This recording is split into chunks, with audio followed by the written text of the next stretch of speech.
licenciado. Buenas noches a todos. Bien, iniciamos, al igual que en las sesiones anteriores, con un espacio para aclarar dudas, pero voy a empezar yo con un tema. Así que vamos aquí.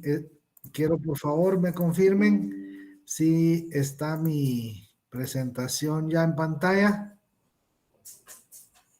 Sí, Sí se puede ver. Sí, se ve. Ya, y ya está en forma de presentación. Bueno, bienvenidos, muy buenas noches. Hoy está sesión número 9. Estamos los dos salones. Vamos a aprovechar entonces para resolver una duda que surgió ayer y que es importante que lo veamos para que interpretemos bien qué es lo que está sucediendo acá con el tema de la participación de los sectores en la conformación del Producto Interno Bruto. Si tomamos los datos del Banco de Guatemala y vamos al PIB por origen de la producción, lo que nos salen son las diferentes cuentas que conforman el Producto Interno Bruto. Es posible realizar una clasificación por sectores porque las primeras 3 filas de actividades económicas, la primera es agricultura, silvicultura, caza, pesca y ganadería. Ese es el sector primario básico. Ahí está. La fila 2 y la fila 3 son en su orden: industria manufacturera y extracción de minas y canteras. En Guatemala, la extracción de minas y canteras está adscrita a la Cámara de Industria, porque hay algunas actividades de transformación, no es industria extractiva 100% solo saca y manda, hay algunos procesos. Y entonces, la gremial de industrias extractivas está con Cámara de Industria. Por eso es que esos dos se suman. El resto de actividades son sector servicios. Entonces, ahí está: comercio, transporte, electricidad y agua, servicios financieros, todos los temas que tienen que ver con intangibles, necesarios, por supuesto, para la producción de bienes. Entonces, lo que observamos es que, tal como lo vemos en las cuentas nacionales, el PIB durante los últimos 10 años, excepto por 2020, que es una contracción, y si ven, la parte más fuerte se ve efectivamente en el sector servicios, esta caída acá, aquí se pierde, pero hay una recuperación y la pendiente, como podemos observar, porcentualmente va a crecer de forma considerable.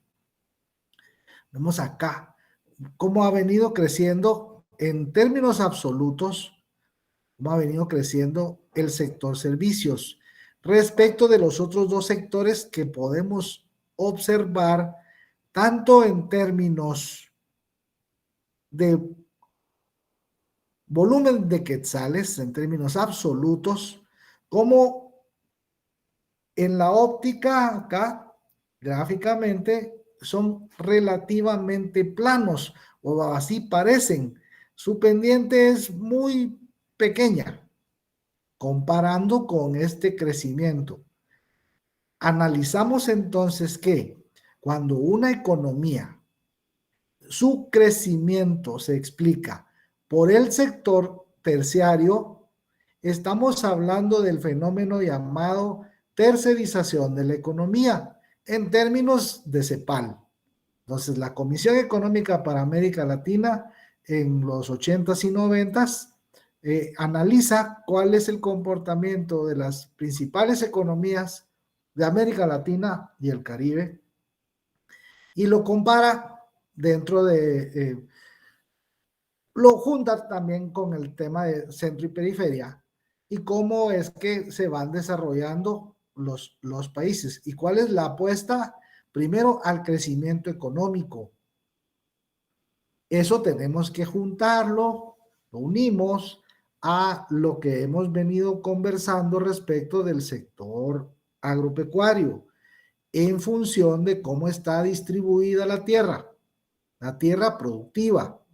Veíamos ayer en los mapas que prácticamente los principales productos tradicionales de exportación corresponden a la gran propiedad, al latifundio.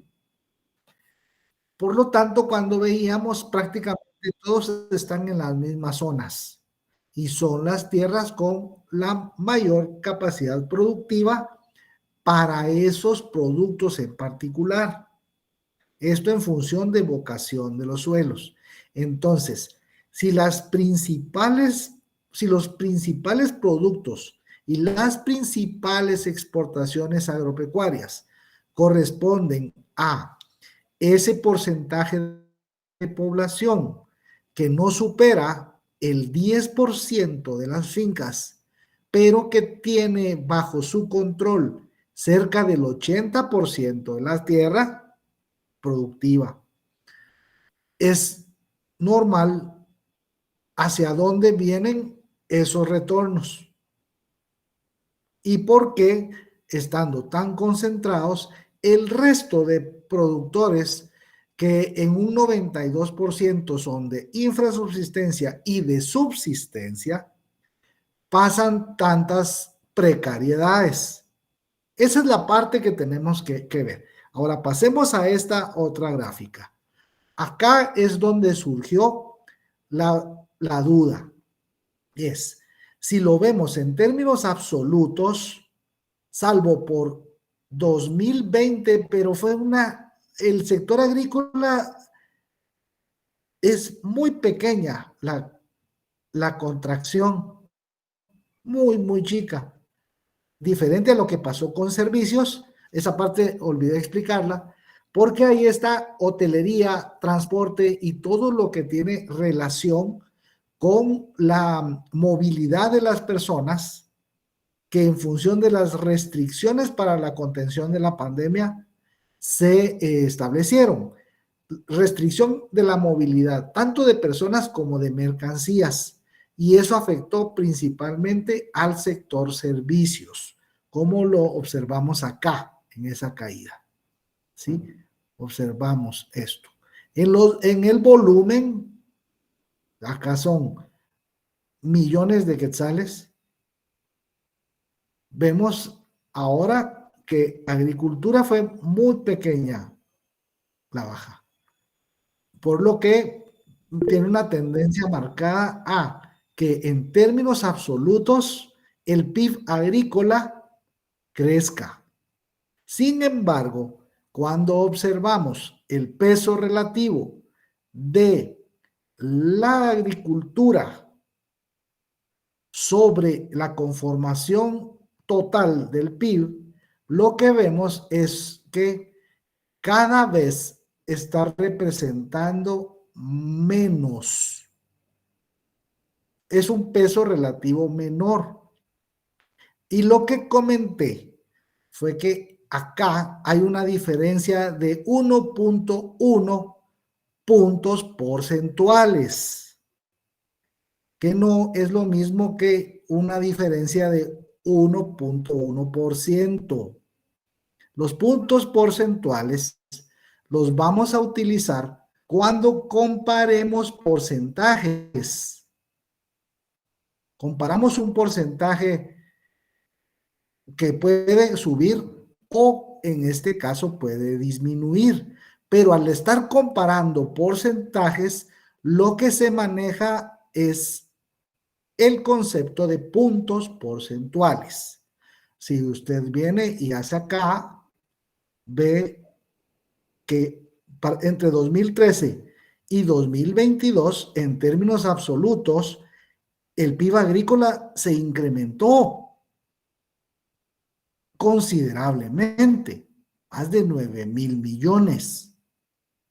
Sin embargo, como lo que estamos analizando es su peso relativo en la conformación del producto, se evidencia un peso relativo menor, pero estos son puntos porcentuales. Observémoslo acá para terminar de aclararlo. Veamos acá, para el mismo periodo, 2013-2022. Y vemos prácticamente lo que veíamos en la gráfica de área. Esto está prácticamente plano, las variaciones son muy chicas, pero hay. En industria también. Está explicado esto por el crecimiento del sector terciario. Adelante. ¿Qué tal, licenciado? Buenas noches. No Hola, sé buenas si podría noches. regresar a la presentación anterior. Es que me surgió una duda. Aquí, Ajá. esta, Sí, sí. Digamos, ¿por qué en adelante. 2020? La verdad es que no sé, ¿verdad? Pero ¿qué fue lo que pasó en 2020? Que la agricultura tuvo pues una mayor aportación digamos, en sentido de millones de quetzales al PIB. No, en millones de quetzales se reduce. Su Pero, peso relativo ajá. se reduce, su peso relativo se incrementa. Por esto, porque el sector servicios disminuye y estas permanecieron prácticamente planas. Entonces, si este baja, la participación de los otros dos sectores se incrementa, Ya pero podríamos decir esa no que, es la tendencia observada. digamos que es Ajá. que si- yo Tuvo un...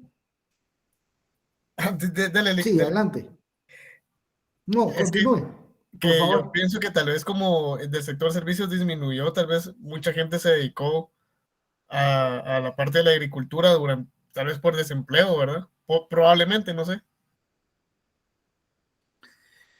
Em, Probablemente, pero el tema acá, estas diferencias en cuanto a la participación que se incrementa, no está explicada, como puede observar, por un crecimiento en el volumen de la actividad, sino por una disminución en la otra.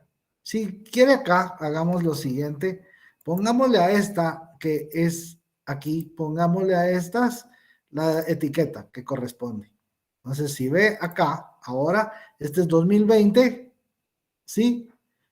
Servicios se reduce, pero industria y agricultura crecen, pero no en función de un mejor desempeño de estos sectores, sino de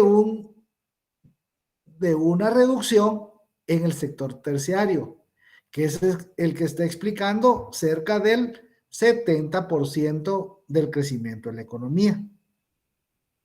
Ese es el punto. Y eso es lo que quería aclarar, para que no haya confusión respecto de que aquí solo disminuyó 1%. No fue así. Al observar en términos absolutos, cada año va creciendo, pero su participación como un peso relativo, su participación porcentual, sí se ha visto disminuida.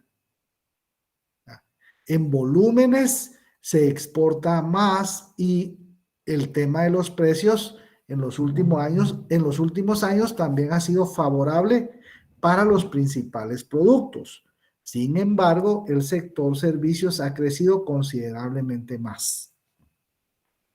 ¿Aclaró eso la duda de la clase anterior? Sí, Lick, de mi parte ya comprendí mejor. Ya, perfecto. César, ¿estamos con esto? Chile desde ayer. Ayer era, ¿no? Excelente. Va. Gracias. Era solo porque a mí me quedó también si lo había o no manifestado adecuadamente. Entonces ahí estamos. Perfecto. Ya entonces, ya superamos nuestra fase de atención de dudas. Adelante, Scarlett. Buenas noches, licenciado. Disculpe la pregunta. A mí me surgió cuando usted dijo de que si un sector disminuye, los demás se incrementan, pero como usted había dicho anteriormente que cuando un sector se ve afectado, afecta a los demás sectores. Entonces, ¿por qué se incrementa en este caso el sector agrícola y el sector industrial si se ve afectado el sector servicios? Perfecto. Vamos ahí. Sí, efectivamente. Vea, regresemos a esta que nos ayuda a explicar. Observe. 2019. Servicios 353. En 2020, 347. Agricultura 76,800. 76,200. Perdón, industria. Y agricultura de 49,500 a 49,400. Todos disminuyeron, pero el sector servicios lo hizo en mayor porcentaje. Acá se ve. Esto es pandemia. Esto en servicios es hotelería, es turismo, es comunicaciones, es hoteles y restaurantes, es transporte por cualquier medio. Todo eso hizo que disminuyera. Y de hecho, como podemos observar, disminuyeron todos, pero esto lo hizo en una proporción mayor. Por eso es que al analizar el peso relativo, acá, como disminuyó mucho, estos incrementaron.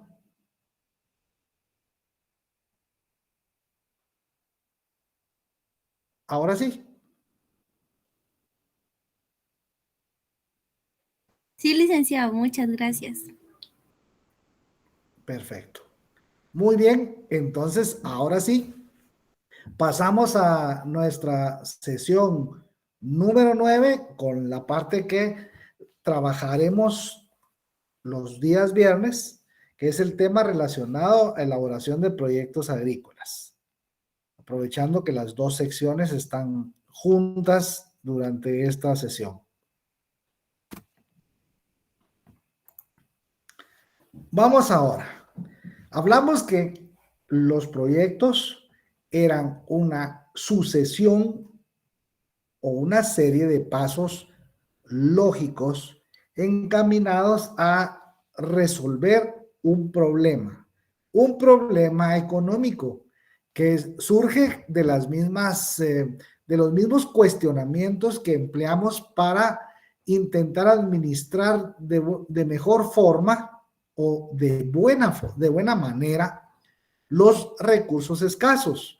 El qué producir, cuánto producir, para quién producirlo, pero principalmente cómo hacerlo.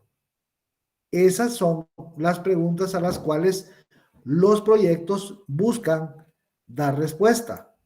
Entonces, persigue un objetivo. Un proyecto siempre persigue un objetivo.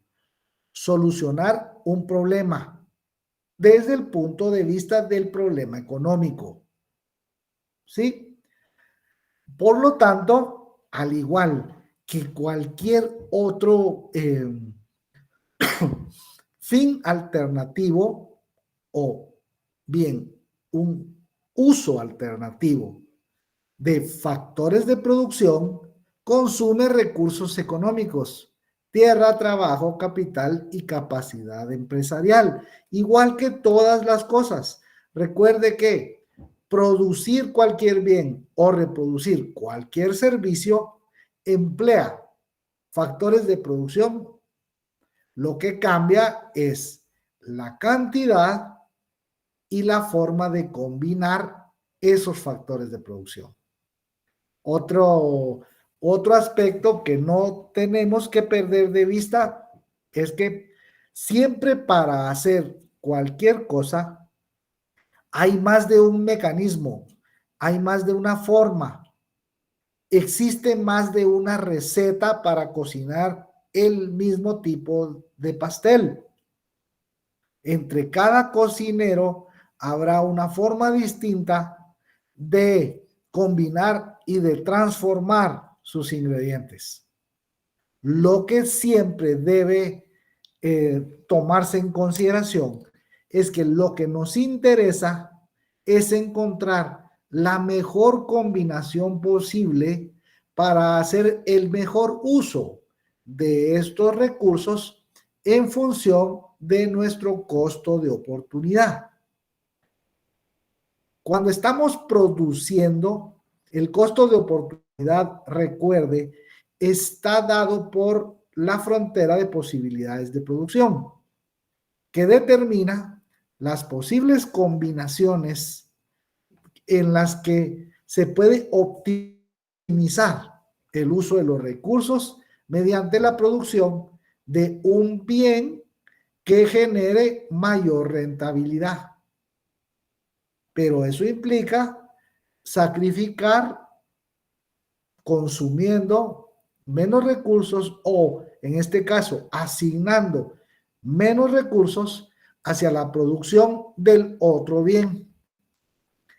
Eso en una óptica de una dimensión estática.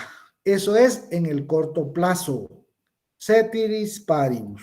No cambia absolutamente nada mientras ese modelo funciona de esa forma. Si algo cambia, ya no es el mismo modelo y ya la situación ya no es corto plazo.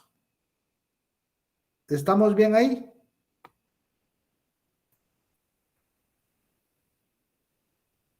Sí, Lick. Sí, Muy bien. licenciado. Ok, de acuerdo. Entonces, precisa de un plan para el empleo de los recursos. La óptica, reitero, es emplearlos de la mejor manera, porque todos estos tienen varios usos alternativos posibles. Por lo tanto, hay una demanda insatisfecha permanente. Siempre los recursos económicos se caracterizan por que son escasos en función a la demanda, porque no se puede atender la totalidad de las demandas al mismo tiempo. Eso hace entonces que se restrinja o bien que se discrimine el emplear recursos en determinadas actividades o bien asignarlos a determinados agentes económicos, porque tiene que haber una manera de obtener. Ahora vemos el costo de oportunidad desde el otro enfoque, la mayor rentabilidad mediante la asignación de un recurso. Bueno. Priva entonces el hecho de que para que se realice cualquier transacción tienen que reunirse simultáneamente las dos características que hemos venido conversando desde la clase número 1. En nuestra sesión 1 mencionamos que para que cualquier transacción se realice, deben estar presentes simultáneamente dos condiciones. Una de ellas es una disposición a pagar, mientras más intensa es la necesidad, mayor es la disposición que un agente económico tiene para pagar por la adquisición de un bien o un servicio. Pero no basta solo con quererlo, desearlo, necesitarlo o que le guste. tiene que tener capacidad de pago para efectivamente poder comprarlo. Existe también la otra situación en la que puede tener capacidad de pago, pero no tiene interés, de forma que la transacción tampoco se realiza.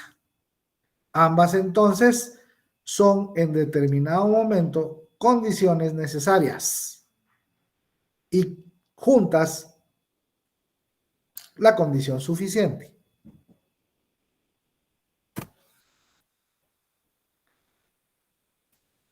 Seguimos en la misma línea, con la misma lógica. Emplear los recursos de la mejor manera es la esencia de hacer proyectos. La idea es que únicamente deberían de financiarse inversiones o proyectos que tengan un flujo de beneficios mayor a los costos que se emplean en producirlo. Recuerde que en el flujo de la actividad económica hay flujos reales que únicamente son posibles a través de flujos nominales. El primero es la compra de los ingredientes, estos factores de producción en el mercado de factores.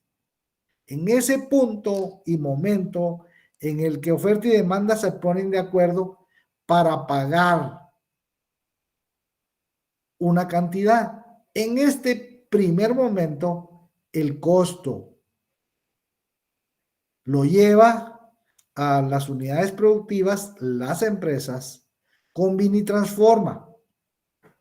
Al combinar y transformar, está produciendo bienes intermedios o bienes finales, pero ambos van al mercado de bienes y servicios, donde el resto de agentes económicos vamos a adquirir satisfactores, por los cuales también tenemos que pagar. En la primera parte se pagan remuneraciones que tienen la figura de costos. En esta segunda parte se pagan esos costos más la recompensa. Por lo tanto, es el precio el que va a fijar la ventaja o no de poder invertir en esto, porque a través de los precios se van a poder establecer cuáles son las relaciones entre un desempeño esperado por una inversión y lo que realmente recibe cuando este proyecto se ejecuta. Entonces, en función de los retornos, es como se asignan los recursos, porque todos tienen muchos o múltiples usos alternativos, objetivos en competencia. Todo proyecto tiene un carácter de futuro. Esto es lo que se conoce como horizonte del proyecto. En el caso de los proyectos económicos, los proyectos que buscan, los proyectos privados que buscan obtener ganancias en la figura de retornos financieros, beneficios, ganancias, utilidades. La variabilidad o los horizontes pueden ser diversos. 5, 10, 15, 25 años, dependiendo de qué, de cuál sea la naturaleza del proyecto, en qué sector se ejecute y cuánto tiempo lleve efectivamente cada una de sus etapas. En el caso de los proyectos sociales, los proyectos públicos, por lo general el horizonte del proyecto se establece en al menos 20 años. Y los flujos de tanto de gastos como de retornos se miden en ese horizonte del proyecto. ¿Vamos bien hasta acá? Sí, De licenciado, momento, sí. gracias. Licenciado. Una pregunta. Adelante. Gracias, cuando son proyectos sociales, digamos, sin ánimos de lucro, ahí me imagino que no se mide por un flujo, retorno de dinero o siempre. No, ese es un buen punto. Cuando estamos hablando de proyectos privados, estos son proyectos económicos, lo que interesa es la tasa de rendimiento mínimo aceptada. Esta se llama o se conoce como trema. Entonces, esto es lo que como mínimo el inversionista espera recuperar en función de su inversión. Son ganancias en la figura de flujos de dividendos, beneficios de esas inversiones. Y lo analiza en función de las diferentes opciones que tiene para invertir o emplear sus recursos. Recuerden que el capital financiero está aquí y es otro factor de producción. Por lo tanto, está incluido dentro de esos objetivos en competencia que tiene. El capital es un recurso escaso, igual que el resto de recursos económicos. Por lo tanto, únicamente se va a invertir donde obtenga las mayores ganancias, con un riesgo aceptable. Ahora, los proyectos públicos, los proyectos sociales, también buscan retornos, pero esos retornos se llaman beneficios sociales esperados del proyecto. Es, por ejemplo, disminuir la presencia de alguna enfermedad de origen hídrico. Y eso se hace a través de introducir proyectos de agua potable o de saneamiento en algún municipio. Disminuir la cantidad de desechos sólidos que están allí. Todos esos son proyectos sociales, sobre los cuales en muchos de ellos la tarifa que van a pagar los usuarios va a ser subsidiada, pero al disminuir las enfermedades, la sociedad en su conjunto está ganando en la figura de beneficios sociales. De eso vamos a hablar más adelante, pero era para atender su duda. Excelente, gracias, licenciado. Ok. Este plan, había otra intervención, perdón.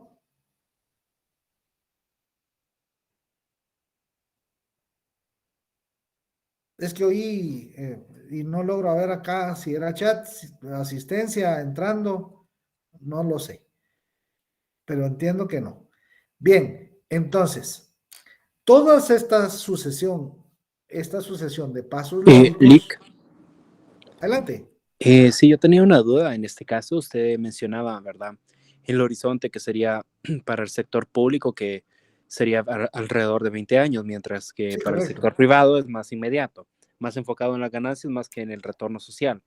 Y cuando hablamos de Depende una del alianza tipo de pública, proyecto, porque puede incluso ser más largo. entiendo. Y cuando hablamos de una alianza público-privada, Qué ¿se asume de que el interesante. proyecto va a centrarse más en la rentabilidad o más en el retorno social para ajustar el plazo? Eso está bien, eso está interesante. De hecho, entre las noticias de hoy, la Agencia Nacional de Alianzas para el Desarrollo, la ANADIE, que es la encargada en Guatemala de este tipo de proyectos, de las famosas APPs, Asociaciones Público-Privadas, informó respecto de que se tiene listo ya el estudio para la introducción de un sistema de transporte que conecta Misco con el Obelisco. Bueno, entonces ahí lo que analizan es la introducción de dos tipos diferentes de unidades de transporte colectivo. Pueden ser BRT o LRT. Ambos son buses articulados. Lo que cambia son, primero, el tamaño, las características de eso. Pero los BRT, por ejemplo, son los mismos vehículos que utiliza Transmetro. Son de ese tipo de vehículo. Entonces, ahí, dependiendo de la naturaleza del proyecto y cómo haya sido estructurado en función de... Hay proyectos público-privados en los cuales la idea principal es que el Estado no tiene la capacidad financiera suficiente para poder realizar un proyecto de ese tamaño, porque están hablando de cerca de $1,000 millones. En un horizonte, la parte de la construcción, si no escuché mal, están hablando de entre 24 y 36 meses. Eso es algo relativamente rápido. Habría que disponer de cerca de $300 millones anuales para ese proyecto. Y eso dejaría sin financiamiento algunas otras necesidades urgentes como salud, educación, seguridad, justicia, sobre las cuales hay un presupuesto que tiene muchas restricciones. Entonces, la idea de un proyecto de alianza público-privada es que los privados realicen las inversiones, ¿sí? El gobierno tiene que poner algo, sin duda. En este caso son las vías, los permisos de paso, por ejemplo. Y el público opera este proyecto en el transcurso del horizonte en el que se pongan de acuerdo. Pueden ser 15, 20, 25 años. La idea es que, como en el año 8, 9, ellos ya habrán recuperado su inversión y el resto de años ya son puras ganancias. Excepto que tienen que mantener esto funcionando, porque esto es por disponibilidad de uso, son pagos por disponibilidad los que se dan a través de una tarifa o de un canon, tal como va a funcionar la autopista Escuintla-Puerto Quetzal, que va a funcionar igual que la autopista Palín-Escuintla, en el cual paga un peaje y la empresa privada se encarga de mantener la carretera en buenas condiciones. Eso tiene ahorros en tiempo, ahorros en combustible, en depreciación de vehículo y tiene muchas cosas buenas. Aclarando, la autopista Palín-Escuintla la construyó el Estado y la dio en concesión. Ese no es un proyecto de la modalidad de alianzas público-privadas, porque la ley es posterior a ese proyecto. La ley de alianzas público-privadas es, si no mal recuerdo, desde 2012 a 2013. Ya tiene 10 años. Y hasta el momento, un único proyecto, por diversas razones. Estudios se han realizado muchos, como el que presentaron ayer. ¿Estamos? Sí, Lick. Perfecto, muy bien. Bueno, entonces, la fase de evaluación de los proyectos es precisamente analizar qué es lo que lo que podría pasar en función de qué es lo que cuál es el problema que se quiere solucionar, cuál es el problema que quiere solucionarse y de qué forma se intenta hacerlo. Tienen entonces que realizarse diferentes tipos de análisis. Análisis administrativo, análisis legal, análisis técnico, por supuesto, ambiental. En el caso de los proyectos públicos, económico-social. En el caso de los proyectos privados, la fase de evaluación pone énfasis en el estudio financiero. El estudio financiero es el que le va a dar el norte al inversionista si esa es efectivamente la mejor de las opciones que está analizando para su inversión. Si hay otra opción menos riesgosa, es posible que la evalúe aun cuando el porcentaje sea igual o sea relativamente mínimo. Si fuera mayor, perfecto, porque un mayor porcentaje de retorno con un menor riesgo hace más atractiva una inversión. Pero eso es en el caso de los privados. Con los proyectos sociales, la fase de evaluación debe obligadamente que incluir una evaluación económica social, que es diferente a la evaluación financiera tradicional, aunque se analizan prácticamente los mismos elementos. Por ejemplo, un valor actual neto versus un valor actual neto social. Una tasa interna de retorno, también una tasa interna de retorno, pero social. Relación beneficio-costo, todo se analiza igual. Lo que cambia son las bases y algunos otros elementos que se van agregando en los proyectos sociales para hacer una evaluación bastante más completa.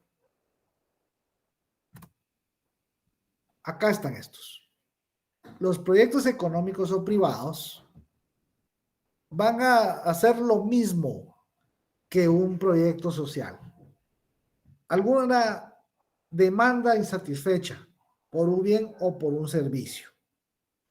La principal diferencia es que estos tienen como objetivo principal obtener utilidades. Como está mencionado, estas utilidades deben ser mayor a otras opciones o alternativas de inversión que en este momento existan en el mercado, porque son decisiones que se toman hoy con miras o vistas a futuro. Y ahí hay que tomar en consideración múltiples factores. Uno de ellos es el valor del dinero en el tiempo. Esa parte es importante. Por lo tanto, en años como el anterior, en los cuales la inflación supera al doble al crecimiento de la economía, en años así tan atípicos, tiene que haber una consideración especial en la evaluación financiera respecto de lo esperado para los años subsiguientes. En este caso, el Banco de Guatemala estima que este año el Producto Interno Bruto va a crecer nuevamente alrededor del 4%, más o menos un punto porcentual. Pero la inflación va a ser considerablemente menor. Eso es lo que se espera. Sin embargo, los fenómenos que han causado que esa inflación provocada en un alto porcentaje por riesgos externos, esos riesgos externos no han cedido. Por el contrario, se han intensificado. Uno solo de los riesgos que ha tomado más o menos un ritmo distinto es el tema del control sobre la pandemia, que vino a sumarse a él el tema del conflicto Rusia-Ucrania, que impactó considerablemente respecto de los precios del petróleo y de otras materias primas importantes a nivel internacional. Pero particularmente el caso del petróleo, el cual durante la etapa más fuerte de la pandemia llegó a tener incluso precios negativos. Era casi que le iban a pagar por retirarlo de los buquetanques o de los tanques en tierra, porque no decidieron no detener la producción. Siguieron extrayendo Pero con las restricciones a movilidad, como el transporte se vio afectado, la generación eléctrica se vio afectada porque la demanda disminuye, la oferta también lo hace. Claro, hay temas de elasticidades que tienen que tomarse en consideración. También el uso de posibles productos sustitutos o sustitutivos que guardan relación con los cambios que determinadas materias primas tienen. Pero son factores que hay que analizar detenidamente, porque el conflicto Rusia-Ucrania sigue. Es más, podría incluso incrementarse si la OTAN accede a la solicitud del presidente de Ucrania de dotarlo de jets y de otro tipo de maquinaria de guerra que en vez de calmar el conflicto o detenerlo, lo va a incrementar. Entonces depende.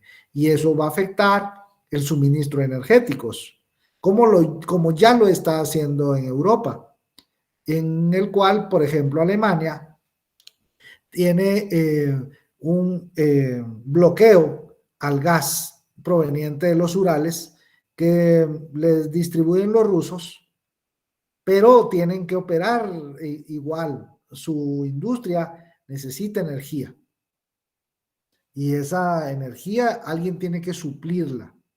Por lo tanto, ese desfase que hay entre un abastecimiento seguro de un factor no se cubre tan rápido con la producción de otro. Hay tiempos, hay rezagos. Esos son sumamente importantes. Y no, entonces no se avisora que vaya a existir un crecimiento en la zona del euro muy robusto. Y son socios comerciales de Estados Unidos, y de Estados Unidos es socio comercial de Guatemala, el principal después de Centroamérica. Entonces, como lo veamos, hay muchos factores. Y todo eso se analiza en función de alternativas para inversiones. ¿Estamos bien ahí? De momento sí, Lick.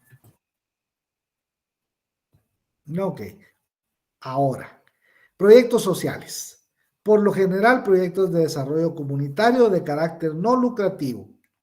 Inversiones gubernamentales que tienen un interés y un beneficio social.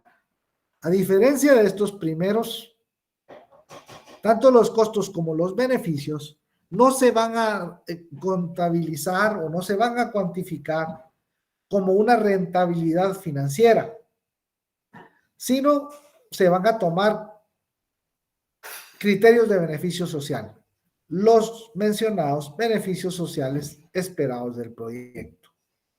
Acá es una tasa de rendimiento mínima aceptada, que es lo menos que espera obtener el inversionista por su dinero, y acá son beneficios sociales esperados en la figura de elevar el nivel de bienestar de las personas, pero también se considera el incremento del stock de capital fijo, en este caso gubernamental.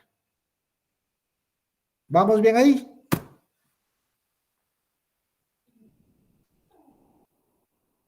Sí, Lick. Ok.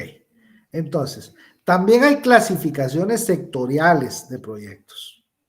Por ejemplo, agricultura, industria y servicio tienen modalidades de proyectos diferentes. En ambos, no, perdón, en los tres pueden haber proyectos privados y públicos.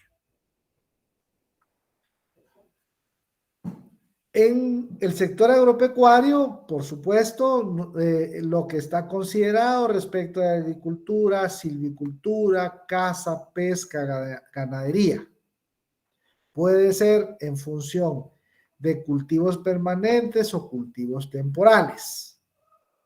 Hablábamos ayer respecto de que en determinado momento hay escasez relativa de algún producto.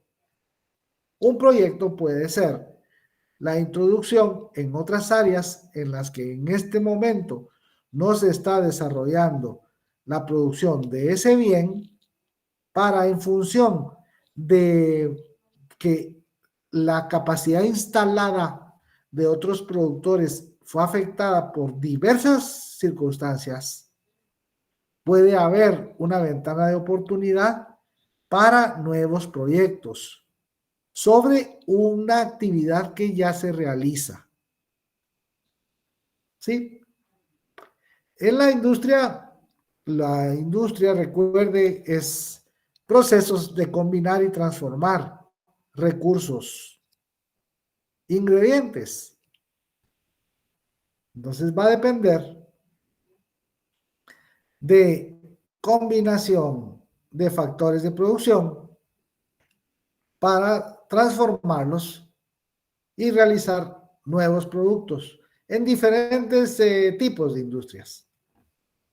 Agroindustria, industria de alimentos y bebidas, industrias extractivas, como lo mencioné en el principio, diferentes.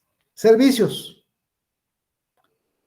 Un servicio cualquiera, ya hablamos que estos son los intangibles, igual pueden ser públicos o privados.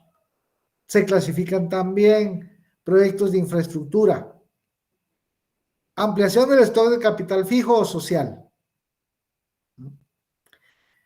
Lo que hablábamos hace un momento respecto de esas nuevas vías, que porque son sistemas de transporte que involucran vialidad, las unidades de autobús y, por supuesto, quien lo opere. Eso es infraestructura. Y pueden ser públicos, pueden ser privados, pueden ser una combinación en cuanto a un proyecto en la modalidad de alianzas público-privadas. ¿Dudas? De momento todo claro ahorita. Gracias.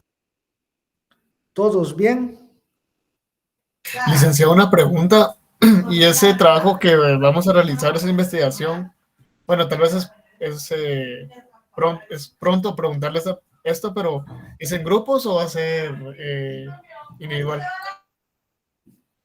Por lo regular es en grupos.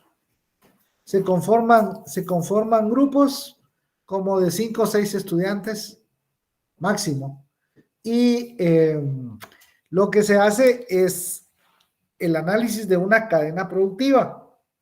A esa instancia vamos a ir llegando poco a poco. La idea es acá, es irles mostrando, después de toda esta descripción, diferentes perfiles. Porque al final una cadena productiva hay que perfilarla. Es un proyecto. Una cadena productiva es un proyecto. Entonces, poco a poco vamos a ir llegando a eso. Lo que necesito es, como hoy estamos todos, para poder llevar el mismo ritmo, los viernes se destinan a esta unidad 5, que es transversal. Muy bien. Bueno, las etapas. Ya comentamos que los proyectos contemplan una sucesión de pasos lógicos.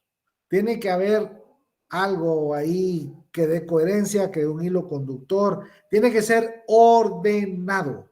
Es una secuencia, pero muy ordenada, para poder llegar a obtener los resultados o bien los objetivos públicos o privados que desean alcanzarse. Y todo parte de la idea. Alguien, como decimos, los chapines y por todos lados se le encendió el foco. Y normalmente las ideas, el icono es un bombillo, es algo brillante. Bueno, pasa a una etapa de preinversión, donde se realizan análisis. Se perfila el proyecto y se empieza a analizar cada uno de estos componentes de los que hablábamos. Estudios administrativos, estudio legal, estudio técnico, estudio financiero, por supuesto, estudio económico-social. Una vez se llega a la conclusión de que ese proyecto representa la mejor alternativa para el uso o la asignación de los recursos, sea porque es el que nos va a dar las mayores ganancias en retornos financieros o el que cumple con el objetivo de devolver beneficios en los temas sociales. Entonces pasamos a la etapa de inversión. Ya el proyecto empieza a implementarse. Pasa entonces después a la fase de operación. Ahí está, ya está todo funcionando, está sobre ruedas. Puede que funcione bien, puede que funcione mejor. Y como todo tiene un principio y un fin en la vida, dependiendo de el horizonte del proyecto, por lo general, en un tiempo definido, este va a llegar a su fin. Hay proyectos que tienen un horizonte muy largo y que probablemente no lleguen a esta etapa de cierre en un plazo muy corto. Hay muchos años y hay proyectos que, dependiendo de su naturaleza, prácticamente están para quedarse. Y por el contrario, en vez de cerrar, alcanzan tamaños o una cobertura mayor respecto a esto. Pero digamos, en la prestación de algunos servicios, o bien en el tiempo de vida útil de alguna infraestructura o de algún proceso productivo, debe considerarse siempre una etapa de cierre. ¿Estamos bien con esto?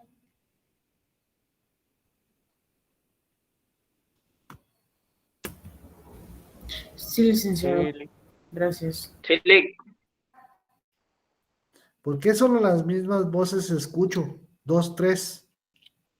Bueno, espero en realidad que si hayan dudas, si existen dudas, se planteen. Aquí estamos, pues. Dijimos que la naturaleza de un proyecto es la resolución de un problema enfocado desde el punto de vista de la resolución del problema económico. Acá veamos un árbol de causa y efecto. Esto es el punto de partida para analizar el problema, plantearlo. Dice, el problema es bajos niveles de producción e ingresos de los productores de miel de abeja en Guatemala. Esa es la causa. Bueno, encontramos que el problema es eso. Tenemos que producir más miel, porque para producir porque al producir más miel, los ingresos de los apicultores van a crecer. Si crecen los ingresos, crece el consumo, entonces la demanda agregada también se incrementa, y esto va formando círculos virtuosos, y qué bueno. Ajá, pero primero hay que analizar las causas, porque esto puede que sea únicamente la expresión visual y que no sea efectivamente más que un síntoma. Hay que ver qué es lo que a esta cadena de productores de miel le está afectando. Por ejemplo, si es una baja productividad o si es un limitado acceso a mercados, que son dos circunstancias que tienen causas diferentes y que por lo tanto deben atenderse de otra forma y que no necesariamente van a ir juntas. Desde el lado de la baja productividad. La baja productividad puede darse en función de bajos niveles de inversión en tecnología para incrementar la cantidad de colmenas y que sean buenas colmenas, bien fabricadas, con las medidas de seguridad adecuadas, del tamaño apropiado, con todas sus especificaciones técnicas bien cubiertas.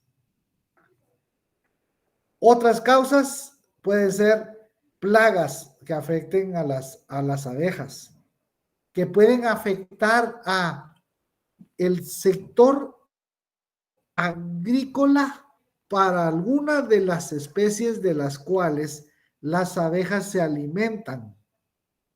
Puede ser producto también de inestabilidad de las colmenas ante algunas especies invasoras. Por ejemplo, algunos avispones de mayor tamaño que son carnívoros, que son caníbales, que se comen al resto de las abejas, y entonces se van mermando la cantidad y por ende se pone en riesgo la estabilidad de las colmenas.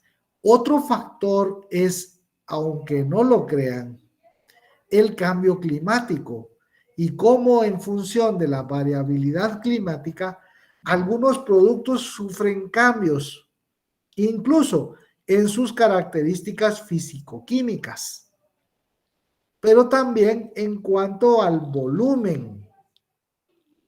Y con ello, muchas veces también a la disponibilidad de néctar que las abejas chupan para ir a producir su miel. Desconocimiento de tecnologías adecuadas y bajos retornos. Esa puede ser alguna de las razones por las cuales se evidencian estas causas. En el tema del acceso limitado a mercados, puede ser que la calidad del producto no sea la que un mercado de exportación espere, la que un mercado local necesite. Entonces, no va a incrementarse la demanda sobre este producto. Puede ser asimetrías en la información y que tengan escasa información respecto del mercado, respecto de sus competidores y respecto de algunos segmentos o nichos de mercado especiales que podrían conformarse con solo diferenciar su producto, ponerle algo o bien cambiar algo en la cadena o en el servicio para poder diferenciar su producto y que tenga acceso a un mercado mayor o un mayor acceso a mercados.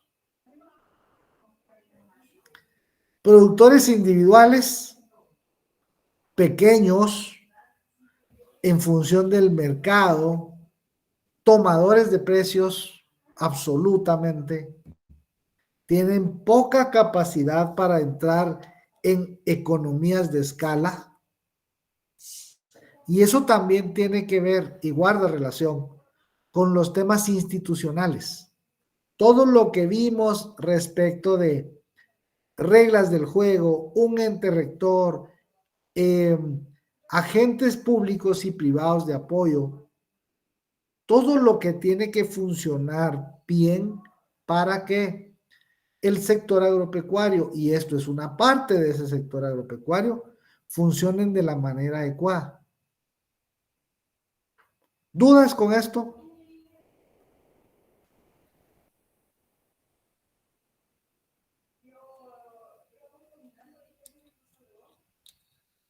¿Aló? Y yo de momento pues no tengo ninguna duda, me ha quedado súper claro cómo es el análisis del problema y cómo se debería de plantear. Gracias. Muy bien. Ahora, una vez que se identificó el problema, puede considerarse el uso del análisis de cadenas productivas como una herramienta estratégica adicional. ¿Por qué? Porque el análisis de cadenas parte de la radiografía de cómo está funcionando el sector. ¿Qué es lo que se quiere saber? Se quiere saber cómo funciona el mercado en función de la oferta, en función de la demanda, porque eso va a dar luces respecto de el histórico, la situación actual y el futuro que un bien o servicio podría tener para meternos en el asunto de perfilar un proyecto. Para ello también hay que tener claro cómo está funcionando la competencia, porque al final parte de esto es, puede haber ya alguien prestando ese servicio o puede haber alguien ya produciendo ese bien. ¿Cómo lo hace? Es importante. ¿Por qué? Porque resulta que ellos pueden tener algo que sea su factor de diferenciación, positivo o negativo. Al final recuerde que cada cocinero tiene una receta distinta.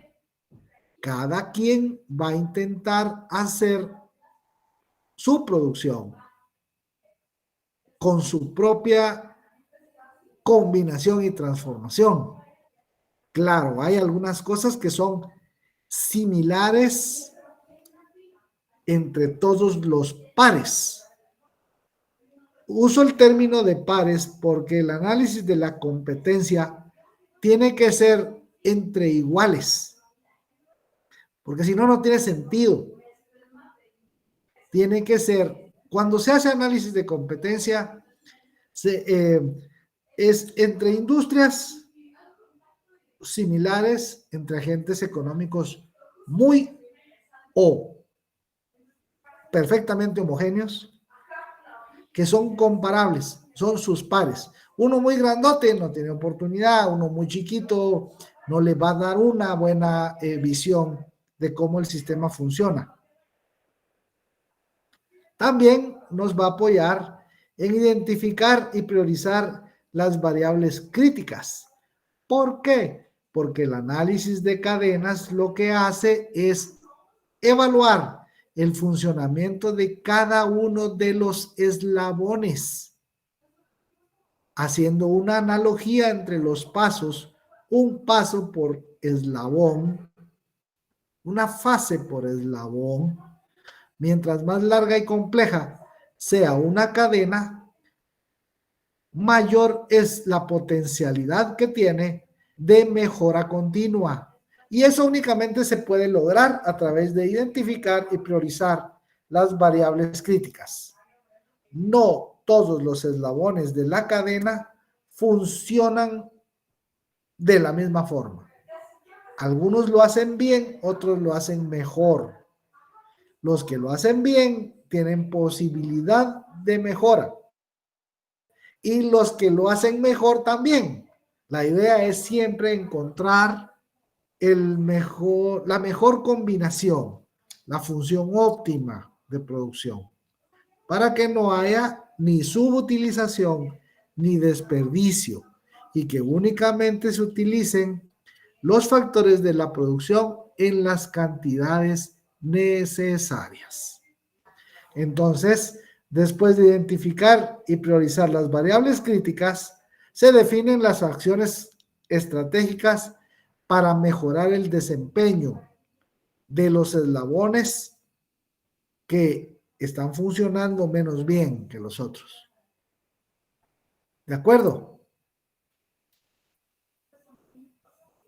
Sí, licenciado. Sí, Sí, licenciado. entonces cuando uno está en el proceso de análisis del problema, ahí es donde se hace el uso de las preguntas que había dado en la clase pasada, ¿verdad? El qué producir, cómo producir, para quién. Claro. Ujú. Sí, correcto. Ah, ok. Eso, así es. En todo, en toda la parte, en esta parte también. Porque el análisis de cadena, si vemos acá, análisis de la cadena productiva. ¿Quiénes forman parte de esto? En función de la institucionalidad, diferentes agentes económicos, públicos y privados. ¿Sí? Ujú. Sí, licenciada. En el análisis del consumo entran gustos y preferencias, tendencias del consumo, diferenciación de productos, lo que hablábamos con el tema de la miel. Algo que es importantísimo respecto del el consumo actual y potencial es la ubicación y, por supuesto, la capacidad de pago. ¿Ya? Todo eso se analiza acá.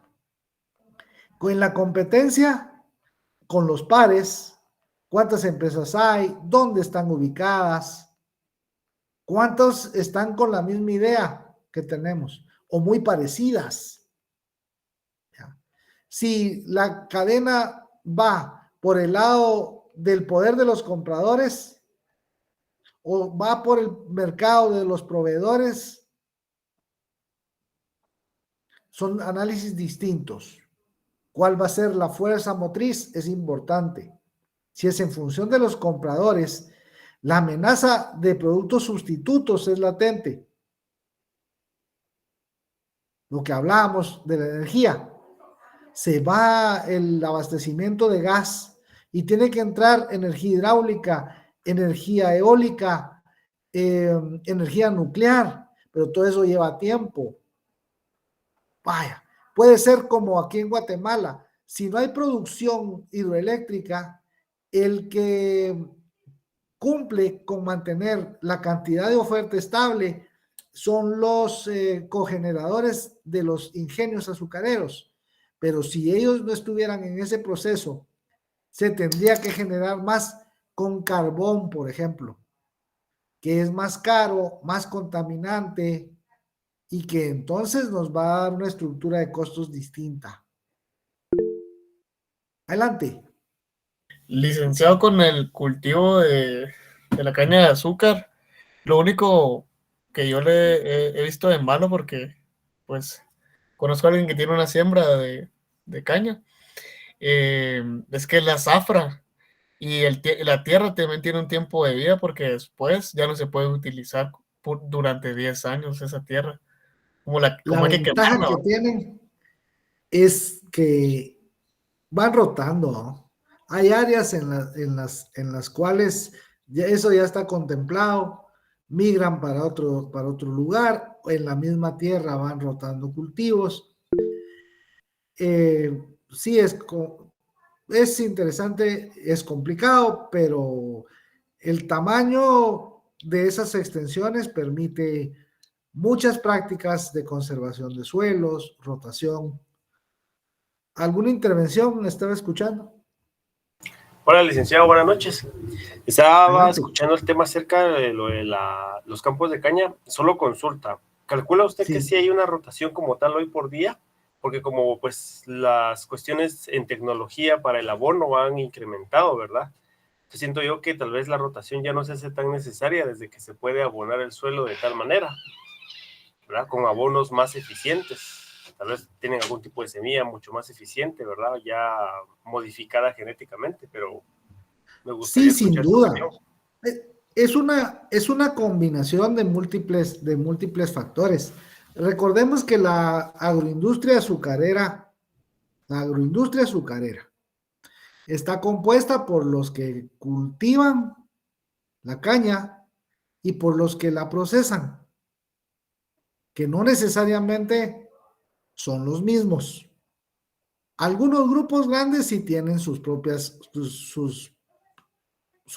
plantaciones, por supuesto, pero hay aún algunos productores medianos y grandes que funcionan asociados a un ingenio. Algunas fincas en la costa sur, por ejemplo, que abastecen, por decir algo, al ingenio Santa Ana, que es donde la caña no es necesariamente para azúcar, en su mayoría. Es caña para licores. Otros, por ejemplo, tienen identificado el tema de que su mejor uso es azúcar para abastecer las diferentes industrias. Tienen incluso su propio instituto de estudio de cambio climático y funciona muy bien. Entonces ellos han venido combinando una serie de factores que sin duda en algunas instancias han reducido efectivamente la cantidad de rotación que es necesaria. Hay aplicación de tecnología, hay mecanización, hay mucha eficiencia respecto de esto. Coincido con usted, porque la agroindustria azucarera nacional es de las principales industrias a nivel mundial de producción de azúcar con caña. Entonces está en el top 10, si no me equivoco, incluso está en el top 5 de productores en función de eficiencia, en función de resultados, de caña producida por hectárea, azúcar en función de esto. Y sí, sin duda, está aquí, tecnología, acceso a crédito, poder realizar economías de escala. Todo esto le da ventajas competitivas importantes respecto a sus pares. Desde que sale Cuba con el tema del embargo, a Guatemala le asignan una cuota en el mercado, pues prácticamente en el mercado norteamericano, y esa cuota es la que ha intensificado y ha hecho que ese sector tenga el tamaño, la productividad y la eficiencia que ahora lo ve. Es exactamente lo mismo que analizábamos respecto de que hay algunos elementos o bien factores de diversa índole que hacen que un producto crezca bien o por el contrario, que su producción decrezca al extremo de prácticamente desaparecer por no ser económicamente rentable. ¿Estamos?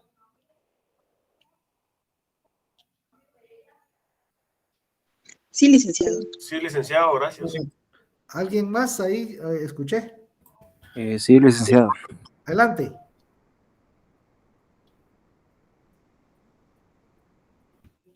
Era, sí entendí, sí, sí, claro, o sí, yo tengo algo. Adelante. Tengo una consultita. Dígame.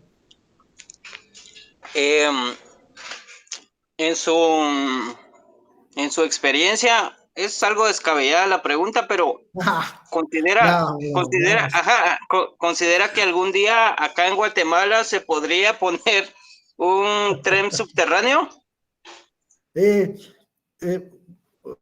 Vea, pues mire, mire, sí, son ideas descabelladas. Es como se llama. Vea, pues, la factibilidad de eso es complicado. Yo creo que es extremadamente caro. Es extremadamente caro. Lleva mucho tiempo. No se diseñó oportunamente. Podría existir alguna posibilidad con el tema de la interconexión o la creación de ciudades intermedias, que es algo que se aspira para el mediano y el largo plazo, pero actualmente en Ciudad de Guatemala eso es casi que financieramente inviable.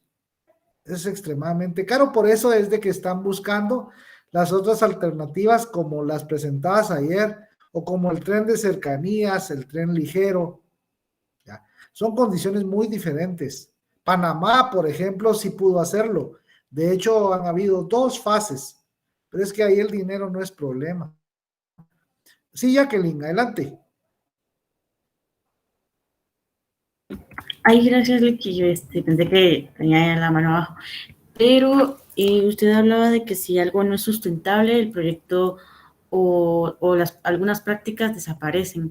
Y yo estaba viendo que no sé en qué clase fue, creo que fue en desarrollo industrial, acerca de que después del petróleo, que era el bien más demandado, y es la arena. Y efectivamente a mí me apareció un video donde decía que el uso de arena intensivo ya está provocando ciertos daños que son bastante de una gravedad bastante fuerte en el ambiente. Entonces, ¿usted cree que esto pueda desaparecer?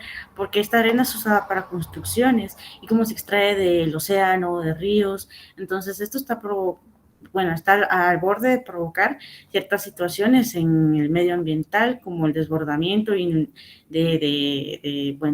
mares, de costas. Incluso creo que en un país se hundieron ya varias islas por este tema. Entonces, este tipo de práctica, como son de verdad que el crecimiento económico y demás, ¿usted cree que puedan desaparecer o si pueda que más adelante aparezca una alternativa para esto? Ya, bueno, ahí hay dos puntos interesantes. Con el tema voy a empezar por el último, la alternativa. Eso que usted acaba de mencionar tiene implícito un problema que está en función del optimismo tecnológico. Siempre hay una sobreexplotación respecto particularmente de los recursos naturales, porque se tiene la impresión que siempre va a haber un producto sustituto para efectos de poder cambiar la dependencia respecto de por ejemplo, los blogs se hacen de grava, arena, puede ser arena volcánica. Esa arena volcánica, un bloque de arena volcánica es bastante más caro. ¿Sí? Sin embargo, si fuera la única arena existente, tendría que utilizar esa, por cara que fuera. La lógica del uso de los recursos es que siempre vamos a utilizar los que estén con mejor acceso. Los más accesibles no solo se refiere a los que están a flor de tierra y que pueden extraer con mayor facilidad. La accesibilidad en los recursos está principalmente en función de sus costos.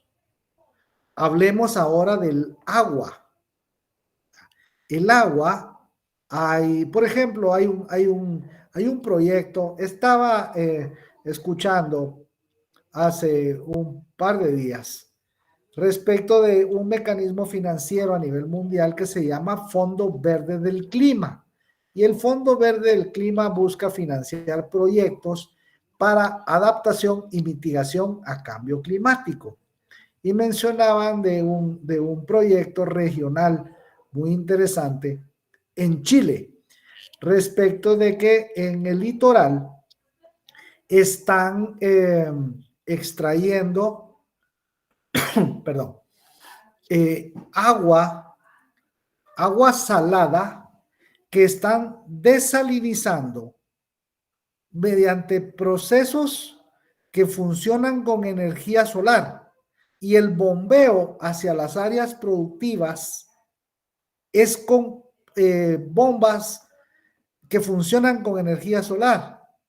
Después, por gravedad, logran generar más energía hidroeléctrica, y eso hace que sea un proyecto sustentable, pero a determinado nivel y con determinadas necesidades, porque los procesos de desalinización son, primero, muy difíciles y por ende muy caros. Cuando esa tecnología sea accesible a más países y a más agentes económicos, esa va a ser otra complicación, porque va a crear otro tipo de desajustes, otros desbalances. Lo mismo que ocasiona extraer petróleo de las profundidades del océano versus extraer petróleo del área continental. Tienen estructuras de costos distintas. Igual que extraer agua para cualquier uso en zonas donde cada vez hay que perforar más, y eso hace que el recurso ya no sea tan accesible y por ende es más caro. Entonces, efectivamente, vemos en el área de Palín, ¿sí? El Ministerio de Energía y Minas autorizó la extracción de agregados para la construcción de la autopista Escuintla, Palín Escuintla, Escuintla Puerto Quetzal, la antigua, la nueva carretera. Pero se quedaron funcionando. Y entonces ustedes pueden ver cuando viajan hacia el Pacífico cómo esos cerros los han venido acabando. Ya no solamente utilizan la arena de los ríos, que efectivamente ha causado muchos problemas, sino que también están extrayendo agregados de prácticamente desaparecer los cerros. Y eso va a traer otras complicaciones importantes. De hecho, la parte de Palín, toda la parte de Amatitlán, Palín, ahí se constituye un canal, un filtro natural que tiene el Valle de la Ciudad de Guatemala, bajo algo que se conoce como efecto Venturi.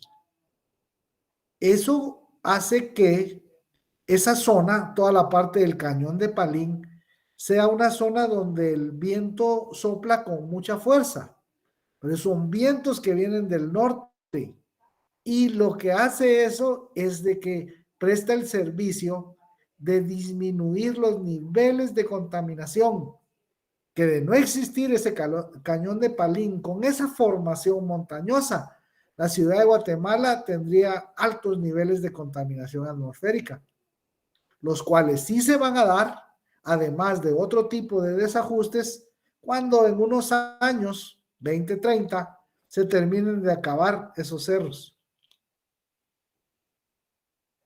Adelante. No, Lick solo estaba reaccionando, sigue. No sé qué es eso. ¿Ya tienen Estos, sueño o qué? no, estos emojis, eso es de sorpresa. Es como de, ¡ah! Ya, Sí, wow. gracias. Bueno, ok. Adelante, Mario. Sí, licenciado, ya que estamos preguntando acerca de vialidad, así de si son viables los futuros proyectos aquí en la región, quisiera preguntar, así como se ve el río Las Vacas y pues el alto nivel de contaminación que se tiene para el río Motagua, me, me parece sorprendente que a este punto nadie haya, o bueno, al menos no sé, ¿verdad? Si ya hay esfuerzos en serio de esto y no me he enterado, pero para usar una planta de pirólisis para convertir este plástico en gasolina, básicamente. Bueno, bueno, hay múltiples situaciones. De hecho, el Motagua, uno de sus principales afluentes es el río Las Vacas. Y sobre el río Las Vacas funciona una hidroeléctrica. De no existir la hidroeléctrica, el nivel de contaminación, particularmente de plásticos, sería mucho mayor al existente. El problema es de que no se da abasto en cuanto al enorme volumen que se ha creado y que se dispone hacia los cuerpos de agua sin ningún tipo de tratamiento.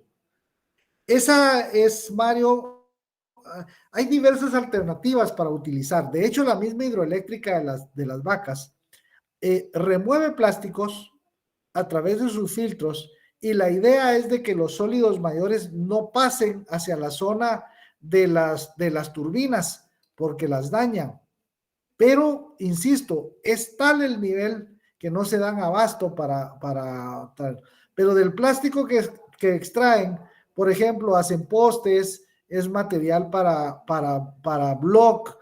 Y ese era el otro punto y me viene muy bien, porque cuando ya no haya grava, arena, ni arena volcánica para hacer blocks caros, otra alternativa para hacer block, para hacer adoquín, para hacer ladrillo, es precisamente el plástico. Plásticos como los que vemos que hacen cercas, que hacen bancas, que se puede hacer adoquín y ladrillos hechos de plástico. Y eso sería una buena alternativa para ir sacando un volumen considerable de basura del sistema. Pero lo que hay que hacer son proyectos que sean sostenibles. La municipalidad de San Pedro La Laguna, en Sololá, fue la primera municipalidad en el país que implementó la prohibición de bolsas de plástico y productos de plástico de un solo uso. Y empezaron con la clasificación desde el origen. El problema es que no se cierra el circuito en función de qué hacen con esa materia prima.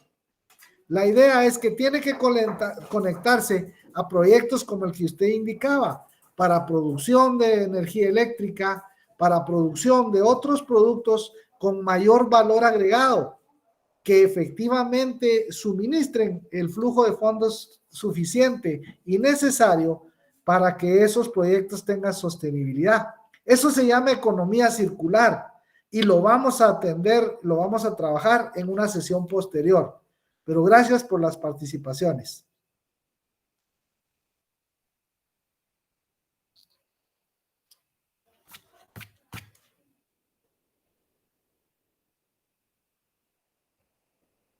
Muy bien. ¿Algo más? Es viernes.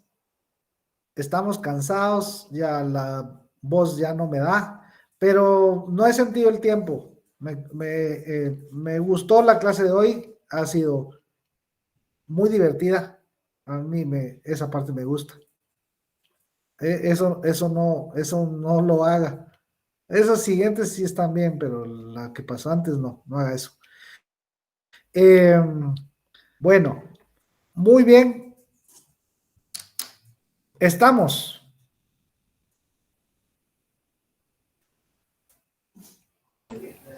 Sí, licenciado. Todo bien.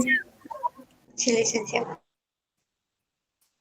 Muy bien, de acuerdo. Buen fin de semana. Que estén bien. Bendiciones y Dios mediante. Nos vemos el martes. Feliz noche, Lick. Buenas noches, Gracias Lick. y feliz noche. Feliz noche.